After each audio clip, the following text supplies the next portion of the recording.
Boa noite, bem-vindos ao Jornal da Noite. Já há detidos no processo de acusação de assassinato do procurador Marcelino Vilanculos. A Procuradoria-Geral da República acaba de divulgar um comunicado de imprensa onde indica que 3 pessoas estão detidas pelo assassinato ocorrido a 11 de abril deste ano no município de Mantola, em frente à sua residência. Os arguidos são acusados dos crimes de homicídio qualificado, armas proibidas, associação para delinquir e branqueamento de capitais. O processo já foi remetido ao Tribunal Judicial da Província de Maputo para termos subsequentes no dia 28 de julho. Para ver indícios de envolvimento de mais pessoas, a Procuradoria vai investigar com vista à responsabilização. É de destacar que logo após a morte do procurador Marcelino Vilanculos foi constituída uma equipa de investigação integrando agentes da Polícia de Investigação Criminal sob direção do Ministério Público.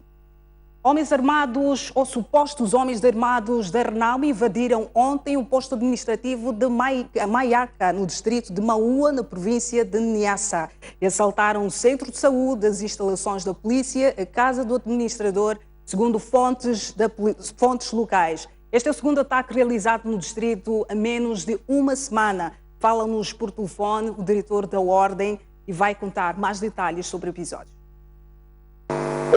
Houve um ataque perpetrado por homens armados da Renamo, onde compareceram naquela sede do posto administrativo, dispararam contra a posição da polícia que se encontra naquele local e depois daí vandalizaram a residência do chefe do posto administrativo, tendo retirado alguns bens, alguns pertences seus, e depois deslocaram-se ao centro de saúde local, onde roubaram alguns medicamentos e bens hospitalares. Portanto, depois desse ato, acabaram se retirando de imediato. Depois a polícia ter tomado conhecimento, deslocou-se ao local. Neste momento está um grupo de colegas da polícia no local a proteger e que até que depois desta ocorrência com a presença policial no local, a vida voltou à normalidade, as pessoas estão a circular com liberdade e que medidas policiais estão em curso neste momento para a localização dos autores deste ato. Portanto, houve vítimas ou não nesse ataque? Vítimas humanas não. E a situação no resto da província está controlada? No resto da província a situação está normal. Continua a livre circulação de pessoas de bem e a polícia está em prontidão para o controle da situação. E o governador da Zambésia lança duras críticas aos ataques ocorridos no sábado, atribuídos aos homens armados da Renamo.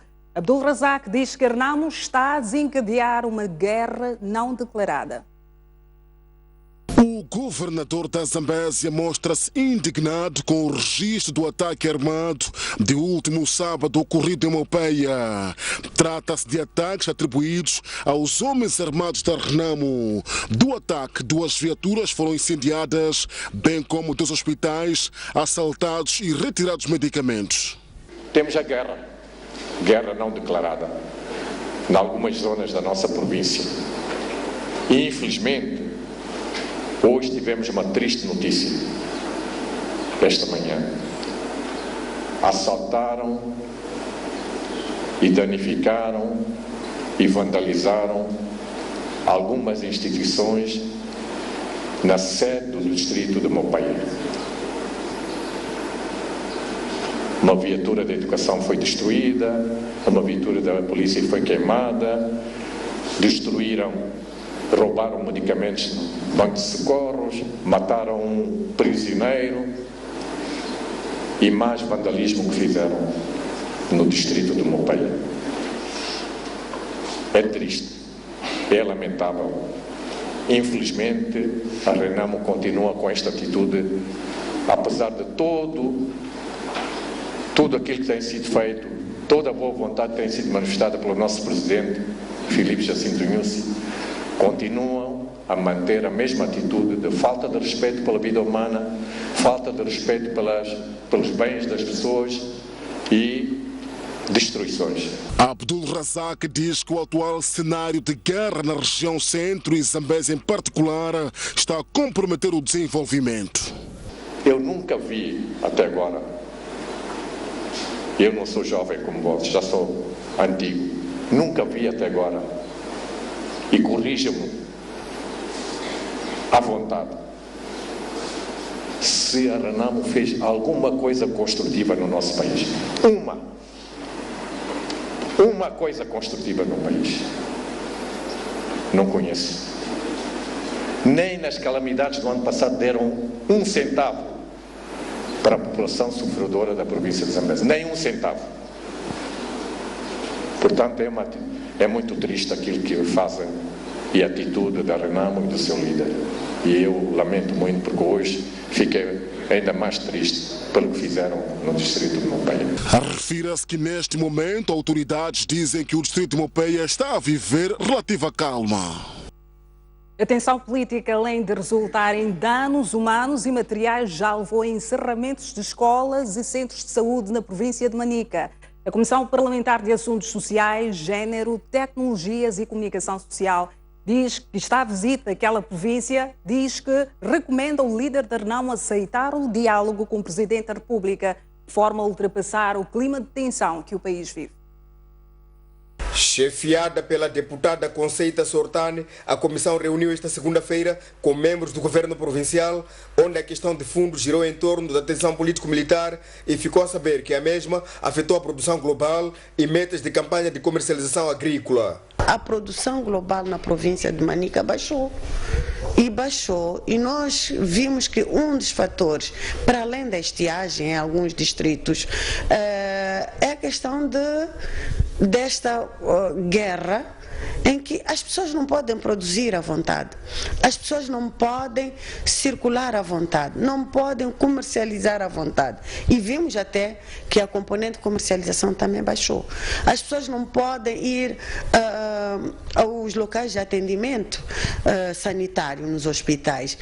As crianças não podem ir às escolas.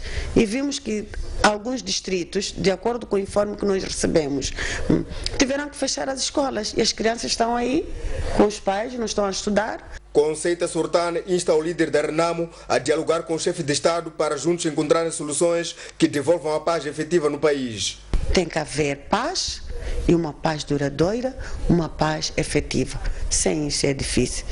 Então o que nós queremos é que o líder tem que ir ao diálogo, tem que aceitar o convite. Se não aceita o convite, não sei o que poderá dar. Eu sou parlamentar e gostaria e gosto que isso venha a acontecer dentro de dias, tem que acontecer. O grupo parlamentar deverá trabalhar durante 5 dias na província de Manica, onde para além da cidade de Chimoio, irá escalar os distritos de Vanduze, Manica e Gondola. Ainda hoje, os supostos homens armados da Renamo atacaram a sede do distrito de Moatize e destruíram uma série de infraestruturas. Vamos entrar agora para análise e para falar particularmente sobre a tensão político-militar em Moçambique. Juntam-se a mim Tomás Vieira Mário e João Pereira, quem agradeço a vossa participação aqui no Jornal da Noite.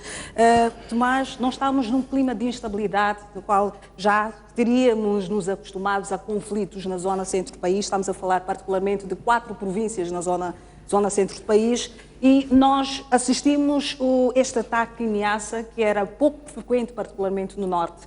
Trata-se de um momento em que nós aguardamos, pelo menos de hoje até 8 dias, a vinda dos mediadores internacionais para retomarem o diálogo com a Comissão Mista, de onde devem fazer um TPC em relação aos pontos deixados aqui como recomendação por estes mediadores. Que mensagem estes ataques fortes tentam passar neste momento? Boa noite. Na minha perspectiva, eu penso que estes ataques nos trazem uma mensagem muito forte, a de que o diálogo ainda está longe de amadurecer, a de que as partes ainda têm posições difíceis de conciliar. É uma forma de exprimir essa discrepância de posições que nos é dada por via das armas. Esta semana, como vem nos noticiários, a Renamo como que de repente expandiu a sua área de ação com ações espetaculares em distritos longínquos como Maúba, Mopeia e outras. E eu penso claramente que isso é uma demonstração que a Renamo quer mostrar de força, porque os processos do diálogo ainda estão extremados. E essa é uma mensagem muito triste que nos dá esses ataques. Certamente que o diálogo na mesa com os mediadores internacionais não permitiu qualquer suavização das posições. E a forma que essa falta de posições suavizadas se exprime é mesmo esta, de recrudescimento de ataques até em zonas não previsíveis, como era Niassa. Então, a mensagem, do meu ponto de vista, é de que realmente as partes ainda têm posições extremadas e isso mesmo devem ter deixado quando no diálogo com os mediadores. E agora, no intervalo, para a próxima sessão, há uma espécie de demonstração de musculatura de cada parte para preparar o diálogo, o que, obviamente, a mim me parece um grande retrocesso que deve ser lamentado. Exatamente. João Pereira, neste último fim de semana, Frelimo reunida adiantou que cerca de 100 ou 108 membros foram mortos só em 6 meses, apenas na província de Sofala. Que situações agravadas isto pode parecer surgir, principalmente neste momento em que se espera mais paz, menos mortes, menos destruições? Muito obrigado pela oportunidade. Boa noite a telespectador. Eu acho que concordo plenamente com o que Tomás Vieira Mário acabou-se de referir. Dizer claramente de que nós estamos perante um conflito muito complexo. Tem várias dimensões e, a partir dessas dimensões, cada um dos atores envolvidos no conflito tem que fragilizar a base de apoio que esses mesmos atores têm. No caso concreto, por exemplo, daquilo que levantou das mortes de indivíduos ligados ao Partido Frelimo, se for a recuar na história, sempre foi uma estratégia da própria Renamo retirar toda aquela que é a base de mobilização política do Partido Frelimo nas zonas que têm grande presença da própria Renamo. Então, durante o período de 77, principalmente a partir de 78 até a década 80, os ataques da Renamo concentravam principalmente em 2 elementos: as infraestruturas socioeconômicas e, por outro lado, a base política do partido, ou nessa altura do Partido Frelimo, que eram os secretários do bairro, os administradores, os chefes de 10 casas e tudo isso. Essas pessoas eram alvos de ataque constante. O objetivo desse tipo de estratégia é o quê? É retirar toda a força da capacidade mobilizadora de controle do território por parte do Partido Frelimo. A mesma coisa acontece em relação à ação que o Partido Frelimo também vai ter que fazer nas zonas, ou está sendo feito nas zonas, por exemplo, da própria Renamo. Então, o maior perigo disto é que a gente, em vez de criar plataformas para sedimentar uma reconciliação verdadeira, nós estamos aqui a criar ainda mais ódio.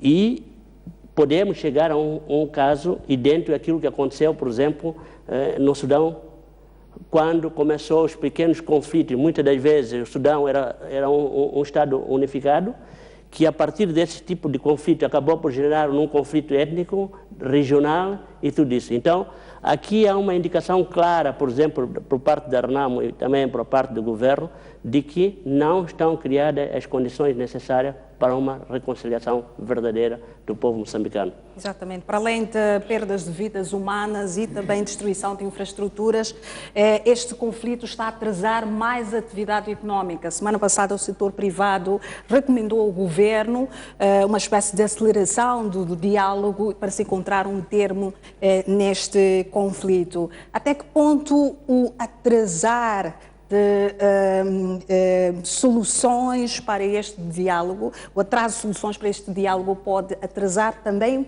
as soluções para os problemas económicos que o país passa? É evidente que tem impacto direto na economia este tipo de conflitos, já só pelo pânico que cria nas pessoas. Só o pânico é um fator de retração. As pessoas não viajam, não circulam e, portanto, para muita força econômica do país só pelo pânico, para não falar da distribuição direta de infraestruturas. E, como se isso não bastasse, o país realmente está numa enorme crise econômica, cujas proporções ainda não sentimos, se calhar. Então, é uma conjugação de fatores, todos eles extremamente negativos, que nos aconselham a que rapidamente encontremos a paz. A paz é o primeiro elemento essencial. Sem ela, não falaremos de economia nenhuma, não é possível. Até porque, repete-se, mesmo sem o conflito armado, tínhamos um problema econômico muito sério, que já é muito debatido por todo o país. Então, é evidente que, enquanto o conflito não é travado, a economia vai derrapar continuamente. Já estão a fechar, e fecharam muitas empresas no norte, no centro do país, e se o clima se mantiver assim, é óbvio que mais empresas irão fechar e, portanto, vai piorar a situação que já de si é má em termos econômicos do país. Então, não estamos num período... eu fico um pouco preocupado quando ouço nossos dirigentes políticos a dizerem que não é motivo de preocupação, que foram-se embora os mediadores, não se preocupem. Eu acho que não há como não se preocupar. A situação está tão dramática que todo mundo hoje está um pouco expectante, sem saber bem qual é a visão de amanhã. Então não há como não ficar preocupado. Mesmo que seja só um dia de atraso, o país está a precisar de um fôlego novo e rápido e imediato. Então penso que sim, continuaremos a ter graves situações econômicas, porque a guerra é um fator de inibição. Repito, só o pânico que se quer nos distritos é um fator de inibição da economia. Os caminhões não vão mais para o distrito e, portanto, não circula a economia. Os comerciantes que traziam do sul para norte e vice-versa produtos não mais vão viajar, não viajam já há bastante tempo.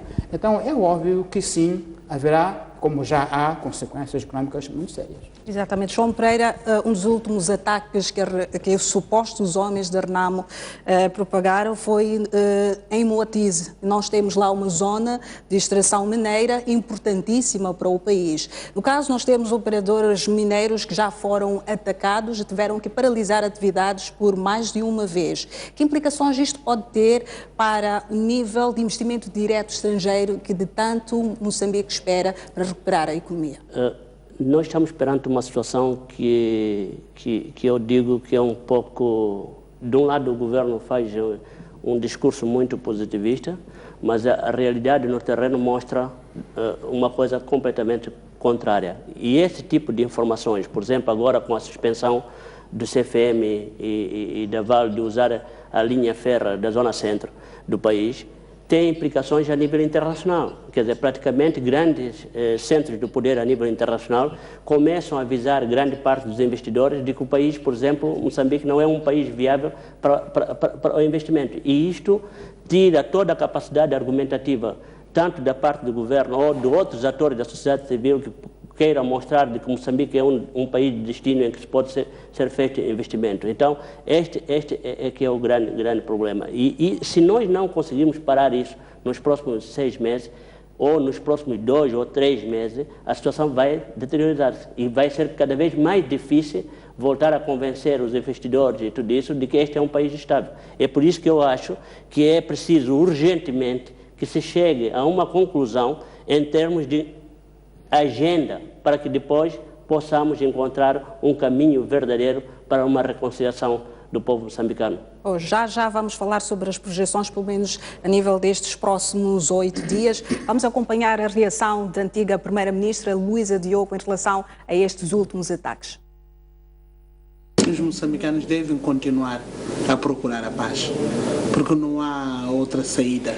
É a única forma do país se desenvolver, de cada moçambicano com tranquilidade viver no seu país. Nós temos que continuar a procurar a paz, porque havemos de encontrá-la. Porque eu vejo que há uma grande preocupação por parte da liderança do país e tudo está a ser feito para esse objetivo. Estou encorajada e tenho esperança. Então, para os moçambicanos, tenham esperança e devemos continuar a procurar. Hoje são declarações de Luísa Diogo em relação a estes conflitos e particularmente que se deflagraram no último fim de semana. Tomás Vieira Mário, o que é que nos pode esperar nos próximos 8 dias deste próximo encontro entre os mediadores e a Comissão Mista? Qual é o posicionamento que a Comissão Mista vai trazer para esta mesa? O que é que se espera? Eu penso que a mensagem que nos deixaram os mediadores é a de que não encontraram na mesa as partes com os argumentos apurados, as partes com posições que dão espaço para mediação. Não encontraram na mesa um espaço em que eles podiam meter uma palavra para partilhar as partes em conflito. E, portanto, o trabalho que ficou com as partes nesse intervalo é cada uma apurar melhor a sua linguagem, o seu argumento, sobretudo encontrar espaço para acomodar também o argumento do outro, porque está em causa. Encontrar um espaço para poder acomodar e acolher de algum modo o que o outro quer. Ambas as partes têm esse dever. Eu acho que esse é um trabalho de casa que foi muito claramente deixado pelos mediadores, como quem diz, nós voltaremos, damos-vos tempo de refletirem profundamente, conhecer as diferenças e encontrarem rachas, no sentido positivo, no lugar do outro, onde você pode acomodar, de modo que nós, mediadores, na mesa chegando, podemos descobrir uma luz no fundo do túnel que vos possa unir e nós só vamos ajudar. Se as partes mantêm na mesa posições radicalizadas, não há mediador nenhum que tenha sucesso, não é possível. Portanto, acho que o trabalho das partes agora é, no intervalo, procurar apurar os seus argumentos, mas também verificar em que ponto podem acomodar os pontos do outro, de forma que o diálogo seja realmente frutífero e haja um espaço para o mediador meter a sua palavra e dar apoio às partes para se encontrarem. Então, acho que esse é o dever agora. Exatamente, João Pereira, só para fechar, que inputs podem ser injetados às partes para que se encontre a breve trecho um consenso em relação a esta primeira matéria de discussão? Quer dizer, o Tomás Vieira Mário falou muito bem sobre a questão do papel do mediador. É verdade que criou-se uma grande expectativa em relação aos mediadores de negociação. As agendas, praticamente os pontos, já são muito conhecidos de ambas partes. Mas a questão que se coloca é de que por que se vai morrer mais gente para depois chegar-se à conclusão de que é preciso ceder aqui, acolá. Por exemplo, neste momento, a questão de fundo é a questão da descentralização, que é a questão das 6 províncias, que a RENAMO ganhou ou não ganhou. Quer dizer, é lá onde está uma das questões de fundo. E outra questão é a questão, por exemplo, da despartidização a nível, por exemplo, do sistema de segurança e da defesa. E eu pergunto, se todos somos moçambicanos, qual é o medo que tem-se para poder se construir uma força militar despartidizada e um sistema de segurança despartidizado? Se o sistema do apartheid, se o sistema sul-africano conseguiu fazer, por que nós, como moçambicanos, não conseguimos fazer esse processo todo?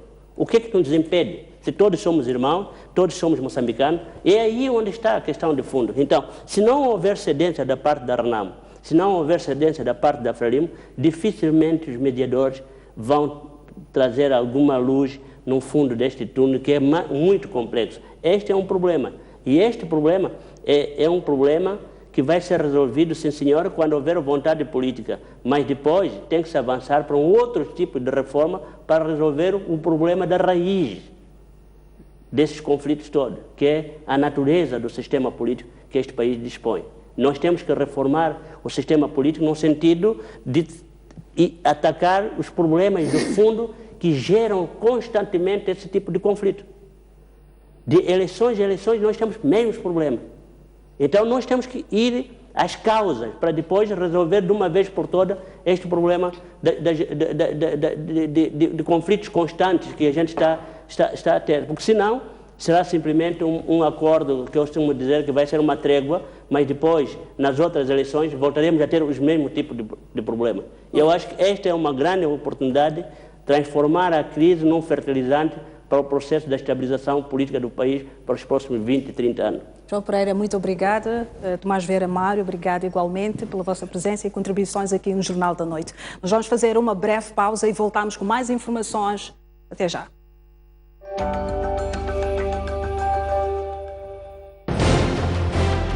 Um país sem história é um país sem futuro. Um mundo sem referências é um mundo sem norte. Um país sem cultura é um país sem identidade. Um país sem ídolos é um país sem referências.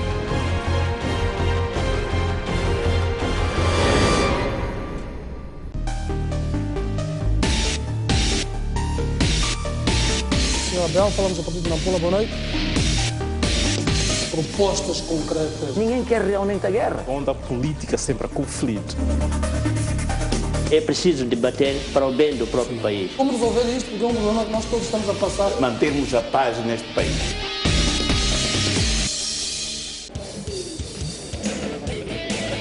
Todas as questões ligadas à qualidade e quantidade de produtos e serviços convergem num só programa. Hora do consumidor. Cordiais saudações, estimados telespectadores. Ora viva, muito boa noite. Todas as terças e quintas, a partir das 18 horas, na STV Notícias, os consumidores cruzam preocupações junto de especialistas na área. Eu pedi 5 quilos de feijão. Tinha uma balança. Eram 4,5. Deixa o cobrador é a mesma coisa. Nossa missão é transportar o povo. Não andam bem, mas o que falta, o pior serve. Quando chega no hospital, por exemplo... Nós temos que pedir fatura. Tem que informar onde é que adquiriu para eles fazer um trabalho. Não é uma prática recomendável. E responsabilizar o mentor. Ninguém nasceu a escrever. Traz benefício para o público. Para mais uma hora de consumidor.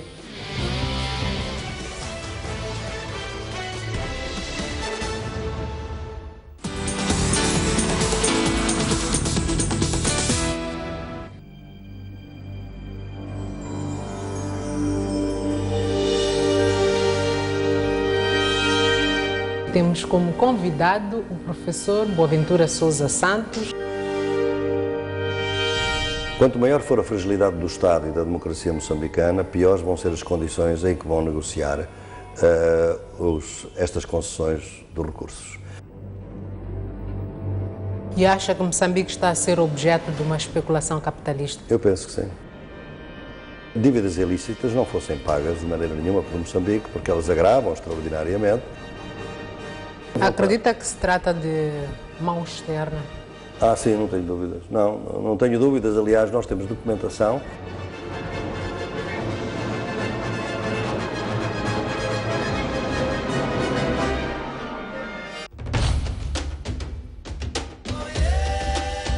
O Parque Nacional de Gorongosa é um dos maiores símbolos do nosso país. Pelo valor da sua biodiversidade, também pelo papel que desempenha no apoio às comunidades que ali vivem. O sucesso da manutenção e da conservação da biodiversidade, o apoio às comunidades que ali vivem, só é possível com a contribuição de cada um de nós. É fundamental que cada um dos moçambicanos perceba o enorme valor que este parque representa para o posicionamento de Moçambique a nível nacional, regional e mundial. O Grupo Soico não poderia ficar alheio a esta iniciativa.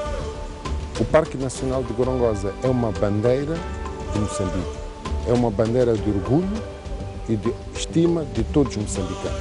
É fundamental que o nosso apoio seja impactante na projeção deste símbolo a nível nacional e internacional. Esperamos que os nossos meios de comunicação social desempenhem um papel fundamental na promoção desta bandeira de Moçambique.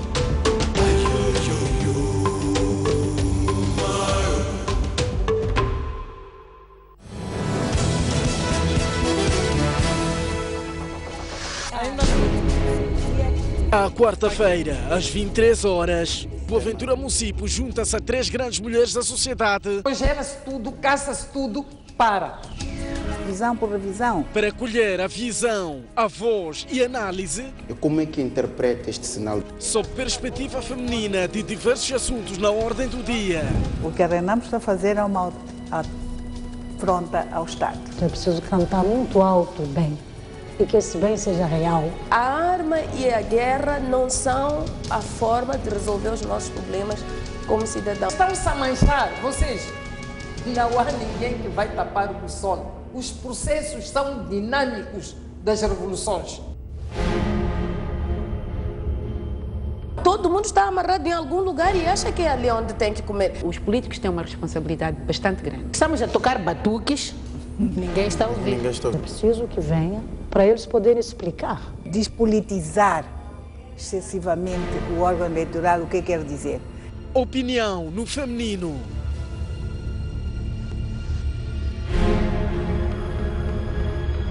Uma criança e um jovem desapareceram nas águas da Praia do Inos, aqui na cidade de Pemba.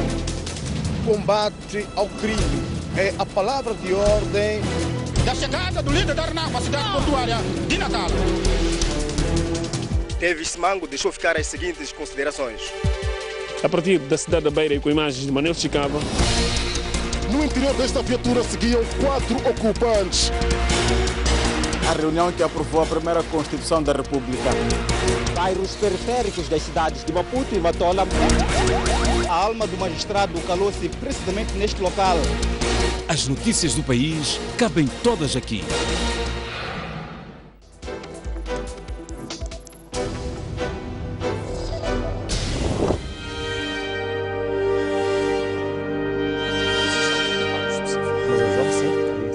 Um país faz-se de confrontos de ideias. Nós somos a ajuda do governo agora. Choramos por muita água, choramos por pouca, choramos sem água. Da pluralidade de opiniões. De uma ou de outra forma, as coisas têm que andar. Vamos evitar essa questão de eu tenho um negócio, depois amanhã torna-se um elefante branco. Não é possível formar um empresário, um empreendedor em um dia. Para outro sítio também. Nosso autocarro até aos 5 anos, aos 2 anos estava bem caro. Falar é muito simples e trazer dados também é a coisa muito simples. Mas vamos à prática, não é o que se verifica o que está a dizer. Há muitos jovens que começam e têm vontade de continuar, mas não vão a lugar nenhum. O debate da nação é desta diversidade de pensamentos que é Moçambique. Essa diversidade. Empreender não são pequenos negócios de barraco. Volta às notícias do Jornal da Noite. Em Nampula, um segurança foi assassinado por desconhecidos num estabelecimento e levaram consigo 200 mil meticais. Veja os desenvolvimentos com o repórter Jamal Ramadan. Desconhecidos fazendo-se transportar numa viatura que se presume seja a Toyota Ranex neste depósito de venda de refrescos, onde alvejaram mortalmente um trabalhador e se apoderaram de mais de 200 mil meticais na tarde desta segunda-feira. São neste momento por volta das 16 horas e o corpo da vítima já foi evacuado deste local. Vamos ouvir algumas testemunhas. O senhor estava aqui, o que teria acontecido? Nós somos a ver só esse carro assassinado desse lado aqui. Então saiu um senhor, entrou aqui, levou o que levou, baleou aquele miúdo, entraram de carro, também foram desse lado. Qual tipo de carro e eram quantas pessoas? Não sabemos quantas pessoas que estavam dentro, só saiu uma pessoa, mas outro está dentro. O carro é um Toyota Core Creme. Foram desse lado, da Rua França. Estamos a tentar colher alguns depoimentos, mais uma testemunha. Eram quantas pessoas e como é que foi isto? Era 4. Eles vinham de que meio? Vinha uma vir perguntar, não sei, vir perguntar refresco, falou que quero 50 caixas de refresco. Ele falou, não tem refresco grande não tem. Ele falou, vai levar esse pequeno. Então foi não sei, trazer 3 pessoas com carro, vir sentar lá com o carro, ficou lá com o carro. Então ele entrou, começou a falar, esse aí começou a carregar. Eu falo, não vou carregar, quando ainda não fazer conta. Então depois eu vi aquele tudo outro, aí outro ficar aí perto de porta. Outro viu, começou a me bater lá. Depois de levar caixa que tinha dinheiro. Quanto é que levaram? Tem estimativa de quanto é que era? Não. Estava a vender, guardar só aí no caixa. 150, 200. Testemunhas no local avançam ainda que a operação dos malfeitores foi rápida, que não chegou a levar 10 minutos. Veio um carro a ser dinamicopo para aquele sítio ali, começou a regular aquele carro só. E saiu 2 homens, mascarado, com óculos escuro.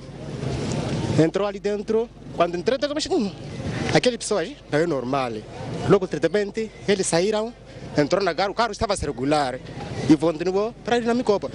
Uma coisa rápida mesmo. E nós não contávamos que são cadunos, contávamos já são clientes que vinham comprar refresco. Refira-se que crimes do género são raros na província de Nampula. Na cidade de Maputo, 20 pessoas estão detidas por assalto a 15 casas e lojas durante a semana passada. No mesmo período, 5 pessoas morreram vítimas de 15 acidentes de viação. Quanine é um dos bairros da cidade de Maputo onde houve assaltos a residências e estabelecimentos comerciais durante a semana passada, na sua maioria à luz do dia. Os criminosos recorrem a facas e katanas para alcançar os seus objetivos. A polícia diz que, na maior parte dos casos, é envolvimento de empregados domésticos e seguranças, por isso apela ao rigor na hora da contratação de pessoas para aquelas funções. Alguns desses indivíduos são de conduta duvidosa, são esses que conhecem todo o esquema de segurança nas residências e estabelecimentos comerciais e que depois contactam os seus comparsas, portanto, do mundo do crime, para depois arrombarem as residências ou estabelecimentos comerciais para de lá retirarem vários bens. Como referi, neste período foram registrados 15 furtos qualificados, sendo 3 em residências e os restantes 12 em estabelecimentos comerciais. Portanto, é verdade que a polícia conseguiu esclarecer e, em conexão com estes casos, foram detidos 20 indivíduos. O porta-voz da polícia fez saber ainda que várias pessoas morreram vítimas de acidentes de viação corridos devido principalmente ao excesso de velocidade e condução em estado de embriaguez. Neste período foram registrados 15 acidentes de viação contra 10 do igual período do ano passado. Houve registro de 5 óbitos contra nenhum do igual período comparativo, 8 feridos graves contra 4 e 2 feridos ligeiros contra 4 também do igual período do ano passado. De 25 a 31 de julho foram detidas um total de 71 pessoas indiciadas de diversos crimes, com destaque para 3 quadrilhas que se dedicavam à venda e consumo de drogas.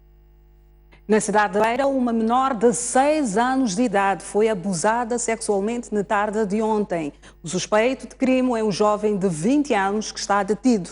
O indiciado confessa o crime. O fato foi registrado no bairro de Michatazina, um dos bairros suburbanos da cidade da Beira, na tarde deste domingo. De acordo com o parente da vítima, a violação ocorreu numa casa de banho e a menor encontra-se neste momento internada no Hospital Central da Beira a receber tratamento das feridas contraídas durante a violação. Eu, quando chegou em casa, chegou e já tinha cheio de pessoas em casas, com as pessoas, com o irmão da igreja, vizinho, disse o quê? Até eu não consigo explicar.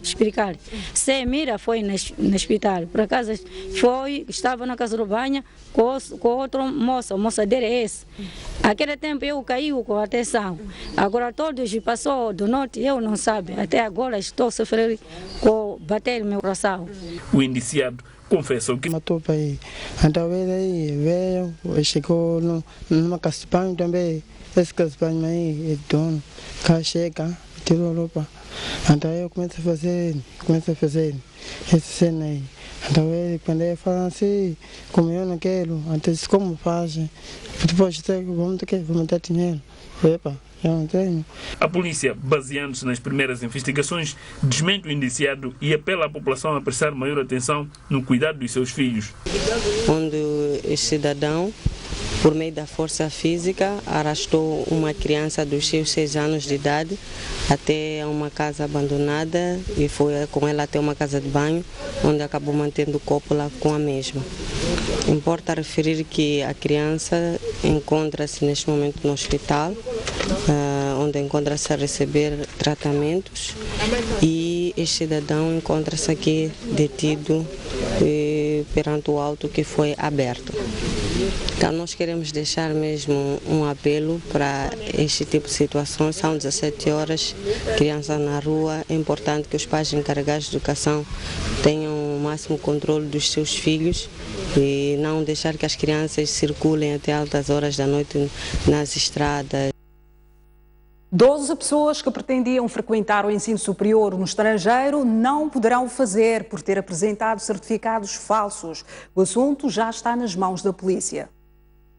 A informação da tentativa de fraude foi avançada esta segunda-feira em conferência de imprensa realizada em Maputo. O Ministério da Educação diz tratar-se de um esquema bem montado e que envolve pessoas externas ao setor. São redes bem organizadas de emissão de documentos com carimbos e tudo mais. Portanto, é preocupante. Felizmente não é um número muito expressivo como mencionei, mas é importante também notar que esses são os documentos que nos chegam para um efeito muito específico, que é para a continuação de estudos no estrangeiro. Ficamos a imaginar qual é o número de pessoas que está a usar documentação falsa para conseguir emprego aqui dentro, para estudar aqui dentro do país e outras coisas mais. Ainda esta segunda-feira, o porta-voz do Ministério da Educação anunciou a realização de exames extraordinários da 7ª, 10ª e 12ª classes entre os dias 15 e 19 deste mês, tendo apelado à vigilância para se evitar fraudes. Apelamos aos candidatos que se organizassem, que se preparassem da melhor maneira, mas não recorressem a fraude, a esquemas de burla e a outro tipo de recurso ilícito para poder sobressair nos exames extraordinários. No ano passado foram registrados 488 casos de fraudes durante a realização de exames extraordinários. O Partido Frelimo está a criar e oficializar gabinetes provinciais e distritais de preparação do 11º Congresso. Alberto Chimpande, que está a liderar o processo em Sofala, compara este evento ao primeiro realizado na Tanzânia, tendo em conta as decisões que serão tomadas. Os camaradas iniciaram hoje em Sofala os preparativos do 11º Congresso a ter lugar entre os dias 26 de setembro a 1 de outubro do próximo ano na cidade de Matola, província de Maputo. O ato, que está a ser liderado por uma brigada do Comitê Central da Frelimo, chefiado por Alberto Chimpande, está a ser antecedido por vários encontros com os militantes, onde os camaradas apontam como prioridade a união dos moçambicanos. Não, alguém dormiu, sonhou, não tem partido, não organizou, não foi lá, não definiu a linha, vamos lá matar, vamos fazer para... Nós não, somos definidos pelo Congresso. Para o membro da Comissão Política do Partido Frelimo, Alberto Chimpande, o Congresso, em alusão, compara-se com o primeiro Congresso deste partido, realizado em Tanganyika em 1962, que tinha como objetivo central unir os moçambicanos. No 11º Congresso, de acordo com Alberto Chimpande, a Frelimo, liderada por Filipe Nyusi, pretende criar bases sólidas para unificar os moçambicanos e desenvolver o país. Desenvolvendo isso que eu citei, o seu mandato. Primeiro mandato, segundo mandato. E ele vai fazer. Vocês vão ver. E a base dele é o 11º Congresso, em que vai criar uma nova era, estrutura de uma era nova, que vai dar impulso para mais 50 anos em frente, para mais 40 anos da independência, para mais 50 anos da Frelimo. Chimpande referiu ainda que a brigada que está a chefiar, durante a sua estadia em Sofala, irá se entrar de perto da atual situação política, econômica e social desta região do país para a elaboração de teses que serão levadas até o 11º Congresso. Vamos agora fazer uma breve pausa, mas antes há as previsões para as principais cidades do nosso país. A província de Maputo vai registrar a máxima de 24 graus e a mínima de 15. Em Xaixai espera-se a mínima do país, com 23 graus e 14 a mínima. Em Inhambane espera uma máxima de 25 graus e mínima de 15 graus Celsius. No centro, a Beira estará com 25 graus e mínima de 16. Chimoio com 24 e mínima de 10.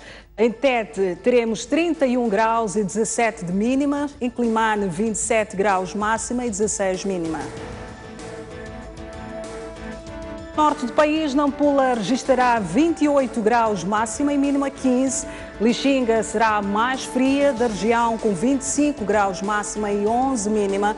E por fim, Pemba vai registrar 28 graus de máxima e 19 graus Celsius de mínima.